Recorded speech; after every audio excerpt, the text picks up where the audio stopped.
ขอเวลาจัก3 นาทีเลยนะ เฮ็ดหยังบ่ล่ะ กู นี่ ก็สิมาโปรโมทสินค้าใหม่ เอาหมดสินค้าใหม่ ขอเวลานี่ได้นะเจ้า โอ้ เป็นคนแรกได้เนี่ยข่อยคือพ่อนี่มาโปรโมทอัน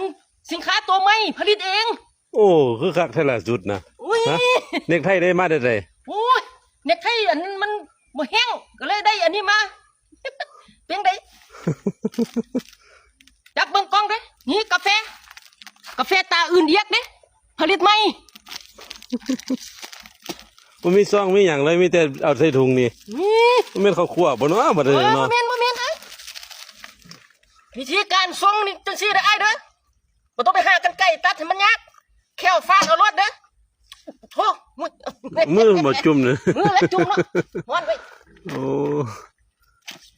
อื้อหือก าแฟอื่นเอียกนี่มันเห็นหน้าข่อยอยู่บ่กาแฟอื่นเอียกนี่ กินซองหนึ่งนี่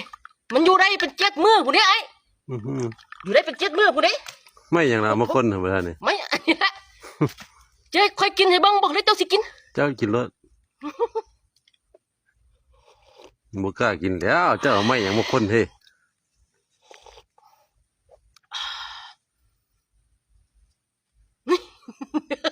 เริ่มแล้วเด้ไอ้กาแฟซองหนึ่งนี่กินได้อยู่7 มื้อก็บ่ต้องกินอย่างอีกข้าวก็บ่ต้องกินน้ำก็บ่ต้องกิน ติ อืมเอาเลยไอ้เดียดเลยเด้ไอ้ นี่ได้เฮ็ดหยังบ่ล่ะ มีกรีดยางบ่เดี๋ยวค่อยกรีดให้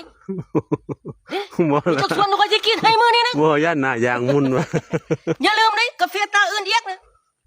เด้สนใจแล้วโทรมาดิติดต่อมาเลย เอา